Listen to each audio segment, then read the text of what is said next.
Actu, actuel. Traditionnellement, pas mal de gens descendent dans la rue le 1er mai. À Paris, depuis un mois, c'est tous les jours. La semaine dernière, par exemple.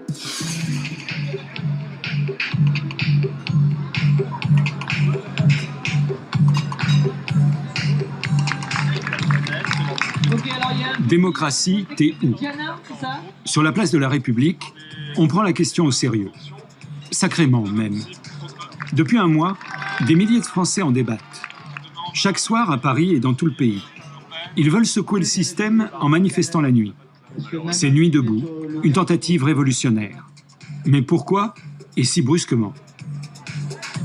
En fait, ce qui était étonnant, c'est que ça n'arrive que si tardivement, parce que ça fait quand même 4 ans qu'on a un gouvernement Hollande-Hérault, puis Hollande-Valls, qui s'en prend régulièrement aux salariés, à la jeunesse, aux écologistes, en faisant passer des lois liberticides, avec comme promesse évidemment que ces milliards d'euros offerts au patronat vont ensuite générer des emplois. Et pourtant, le chômage, il n'a pas arrêté de croître. Il y a une conjonction de différents mouvements sociaux qui se sont rencontrés là ces derniers mois. Donc voilà, il y avait quand même plein d'ingrédients qui suscitaient du mécontentement, de l'insatisfaction. À l'origine du mouvement, en février dernier, la loi sur le code du travail. Il y a 10% de chômeurs et presque 25% chez les jeunes.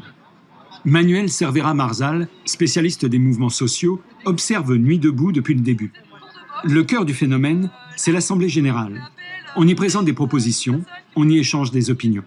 Au lieu d'applaudir, on secoue les mains comme ça, parce que ça évite que les applaudissements couvrent la voix de l'orateur et l'obligent de s'arrêter. Si on n'est pas du tout d'accord avec ce qui vient d'être dit, voilà, on fait un geste, on croise les bras, et puis comme ça, ensuite, on peut venir à la tribune pour expliquer pourquoi on n'est pas d'accord. Au niveau de la forme, clairement, on reprend ce qui a été expérimenté d'abord, avant même les indignés et Occupy, pendant les révolutions arabes. Cette idée que on va se réapproprier l'espace public. Voilà. Mais il n'y a pas seulement une critique du néolibéralisme, il y a aussi une critique de la confiscation de la démocratie par des élites, ces élites politiques et les élites financières, économiques, médiatiques, avec une espèce de collusion assez malsaine.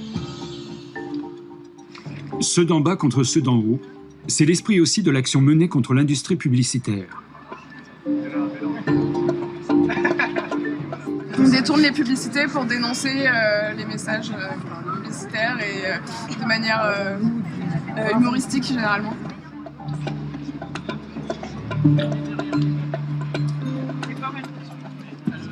L'anarchie, le chaos, tolérés par les autorités malgré l'état d'urgence.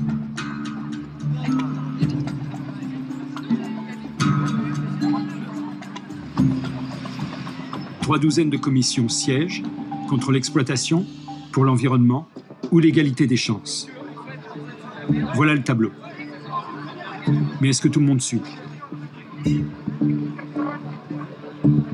Oui, alors c'est vrai qu'il y a un profil majoritaire, hein, c'est la petite bourgeoisie intellectuelle précarisée.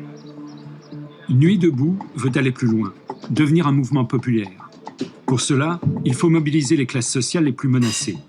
C'est un défi. Les tentatives pour implanter le mouvement en banlieue ont échoué pour l'instant.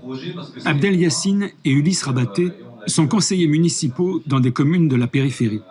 Ils discutent de leur engagement politique et de leurs doutes à propos de Nuit debout dans le quartier ouvrier de Ménilmontant. En fait, il y a une grande diversité de choses qui se passent dans les banlieues, il y a une diversité d'engagement.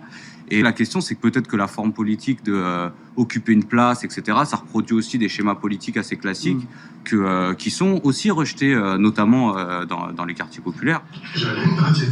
Ulysse et Abdel ont caricaturé dans une fiction les difficultés de l'engagement politique dans les banlieues. Les habitants sans parti veulent monter une liste pour les municipales, mais il leur faut un blanc. Ça s'appelle « En attendant Coco ». C'est où la maison, là? Ça fait depuis 6 mois qu'il a quitté le quartier. Et nous, on vient jusque-là. Attends, t'en connais beaucoup, toi, des blancs qui voudraient être sur notre liste? C'est ce que dénonce aussi le film, avec cette idée que deux personnages qui veulent monter une liste pour les municipales et qui vont chercher un blanc pour pas être taxé de communautaire, c'est aussi un pied de nez à cette société qui est finalement fragmentée. Une société qui ne se sent pas représentée par ses représentants. Où va Nuit debout? Personne ne le sait. Ce qui est clair, c'est que ça ne peut pas continuer comme ça. Beaucoup d'intermittents participent au mouvement car on s'attaque une fois de plus à leurs acquis. Ils veulent frapper fort, ils n'ont plus peur de faire de la politique. L'acteur Loïc Canitro est là depuis le début. Nous étions déjà mobilisés pour continuer à pouvoir vivre de nos métiers. On est en train de construire, peut-être, nous l'espérons, une alternative à cette société qui aujourd'hui ne nous propose que le néolibéralisme ou le capitalisme comme horizon indépassable. Nuit debout, une nouvelle révolution ou juste un feu de paille? Le mouvement a ses limites, mais en tout cas un grand potentiel.